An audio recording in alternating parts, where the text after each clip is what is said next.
3주차 컬러 수업을 진행하도록 하겠습니다. 오늘은 탈색 이론을 학습해 보도록 하겠습니다. 먼저 모발의 구조. 모발 내에서 발생되는 멜라닌이라는 자연색소에 따라 다양한 모발색이 나타납니다.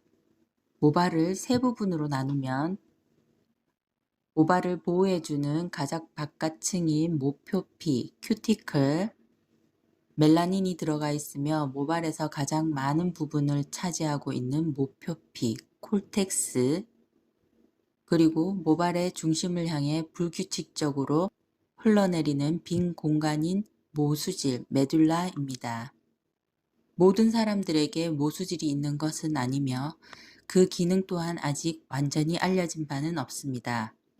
모발은 모낭이라 불리는 튜브 모양으로 함몰된 부분에서 자라납니다. 모낭의 아랫부분은 모발이 형성되고 멜라닌이 형성되는 모유두입니다.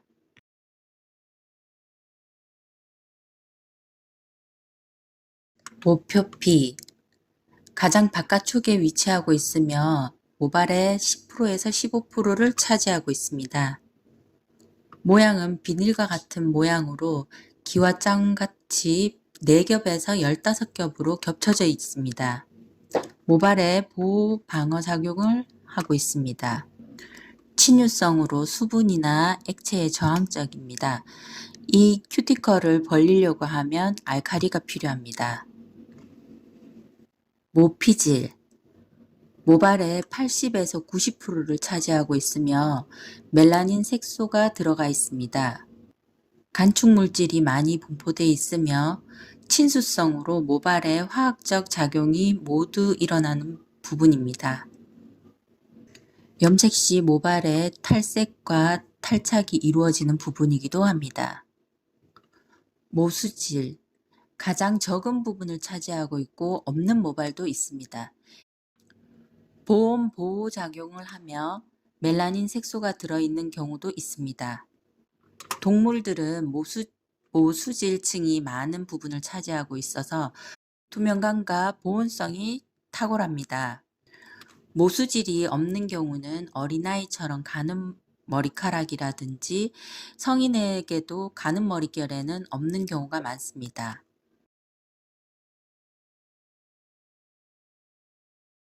모발의 특성을 알아보도록 하겠습니다. 모발의 탄성이라고 하는 것은 케라틴 구조가 스프링 구조로 되어 있기 때문에 발생되는 현상입니다. 개인차가 있으나 평균 30%에서 50% 정도 늘어납니다. 모발의 굵기, 동양인은 0.08에서 0.15 정도의 굵기를 가지고 있으며 서양인들은 0.07mm 이하의 모발 굵기를 가지고 있습니다. 모발의 흡수성, 건강한 모발은 15% 정도의 흡수성을 가지고 있으며 정상 모발인 경우에 100% 건조 시에는 10%, 샴푸 시에는 30% 정도의 수분을 합니다. 손상모는 흡수력이 손상이 많을수록 높습니다.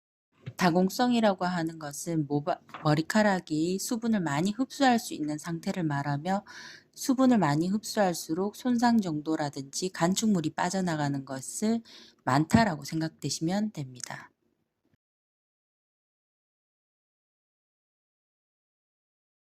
멜라닌, 자연 모발 색상은 두 가지 유형의 멜라닌으로부터 만들어지는데 하나는 흑멜라닌 색소, 그리고 또 하나는 정멜라닌 색소입니다. 이 멜라닌 입자는 모표피에서 볼 수 있습니다. 흑색, 갈색, 붉은색 또는 금발색과 같은 모발색을 결정하는 것은 멜라닌의 유형과 숫자입니다. 차가운 모발색은 대부분 흑멜라닌 색소를 함유하고 있고 따뜻한 모발 색상은 흑멜라닌과 정멜라닌을 동시에 가지고 있습니다. 붉은 모발은 주로 정멜라닌입니다. 모발색이 어두울수록 색소가 더 집중되어 있습니다.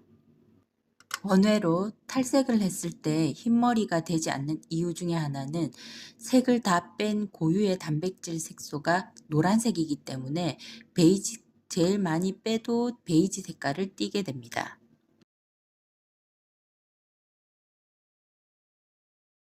탈색 작용 과정. 자연 모발이 탈색될 때는 단계나 등급에 따라 흑멜라닌과 정멜라닌 색소가 모발에서 탈색됩니다. 모발의 질감이나 다공성뿐만 아니라 자연 색소의 양과 분포 또는 각 단계에 이르는 데 필요한 시간에 영향을 미칩니다. 각 색상 범주의 모발은 각각 다른 시점에서 탈색이 시작됩니다. 예를 들어 붉은 색상 범주의 모발은 가장 마지막 단계만 거치게 될 뿐이지만 어두운 색상 범주의 모발은 모든 탈색 단계를 거치게 됩니다. 이를 행하는 목표는 원하는 컬러, 결과 혹은 새로운 연모제를 도포할 때 필요한 기여 색소가 될 정도까지 탈색을 하는 것입니다.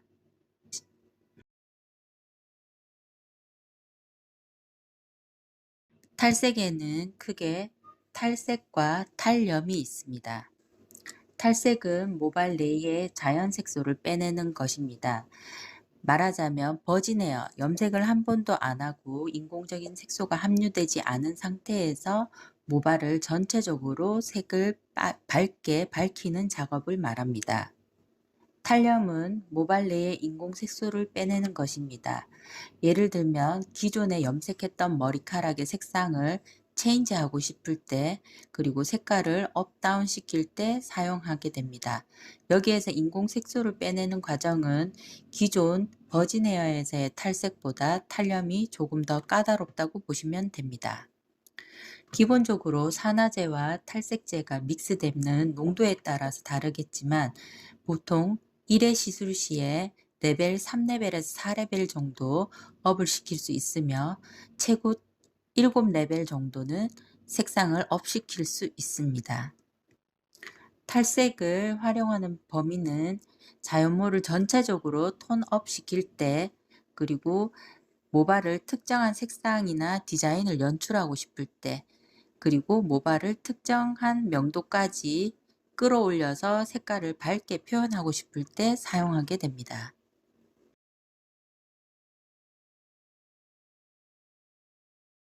탈색제의 종류. 크림 타입의 탈색제 같은 경우에는 두피와 모발을 보호해주는 트리트먼트 성분이 포함되어 있으며 탈색력은 적으나 지속력이 깁니다. 특성상 탈염에 적합한 탈색제이며 얼룩이 적습니다. 오일형 탈색제는 두발을 연화시키는 데 사용됩니다. 펌과 염색을 동시에 이루었을 때 부적합합니다. 특히 샴푸 시 오일 연화제가 깨끗하게 헹궈내질 수 있도록 유의해야 합니다. 그렇지 않을 시에는 열파마와 연동 시 큰 손상이 일어날 수 있습니다. 분말형 탈색제. 이게 우리가 주로 사용하는 탈색제 유형입니다. 손상과 두피 자국, 건조성이 우려되지만 반응 속도가 높은 것을 장점으로 삼아 주로 사용되는 탈색제입니다. 반응 속도가 빠르지만 지속력은 짧기 때문에 도포 시간에 유의하셔야 합니다. 탈색이 자유자재로 이루어지고 레벨업에 효과적이므로 항시 저희가 잘 사용되는 염색약이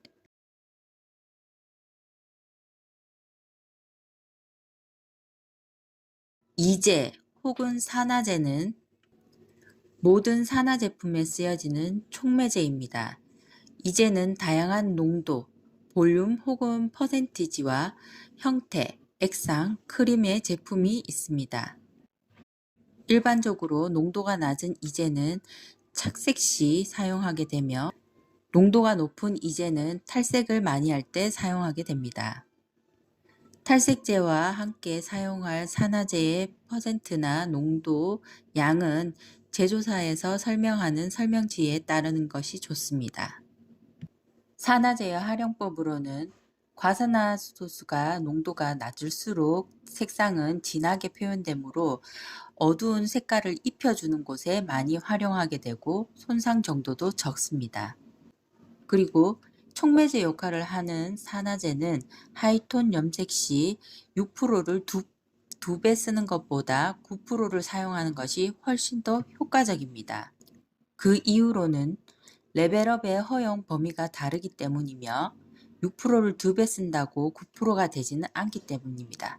두피 자극만 심해질 뿐이죠. 여기에서 나타내는 프로스는 산화, 그러니까 공기를 포함하고 있는 프로스를 말하는 것입니다. 9% 사용 시에는 주의할 것은 철핀셋을 사용하는 것을 금지해야 합니다. 그 부분에 탈색이 더 촉진되어 끊기거나 퇴색될 수 있습니다. 산화제에 대한 전체적인 브리핑을 하겠습니다. 10볼륨 3% 산화제는 탈색 작용을 하지 못합니다. 즉, 명도 조절이 되지 않는다는 말입니다.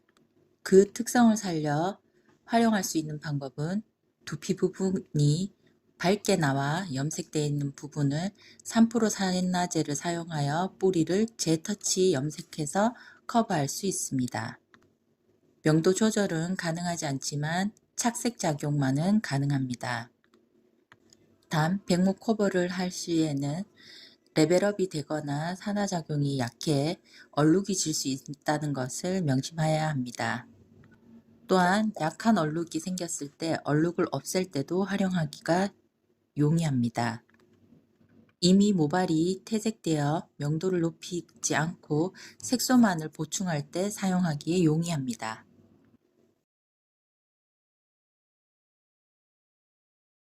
(20볼륨) 6% 산화제 탈색과 착색 작용을 동시에 일어나게 할 수 있습니다. 탈색에 있어서 한두 레벨 정도 밝게 해줄 수 있습니다. 어둡게 하거나 같은 톤을 연출할 때도 사용할 수 있습니다. 백모 커버 시에도 적당히 활용하기에 편하고 널리 사용되는 탈색 산화제입니다. 30볼륨 9% 산화제 착색작용보다는 탈색작용이 큽니다. 그래서 두세 레벨 밝게 해주는데 사용하면 좋고 20볼륨보다 모발 손상이 큰 것은 당연합니다. 산소 반응이 빨리 일어나므로 열 처리는 금하는 것이 좋습니다. 40볼륨 12% 색상을 입혀주는 착색작용보다는 탈색작용이 더 크게 작용합니다. 고로 4레벨 정도 색깔을 밝게 해주며 탈색 위주의 용도로 사용하는 것이 좋습니다. 염색제와는 거의 사용하지 않습니다.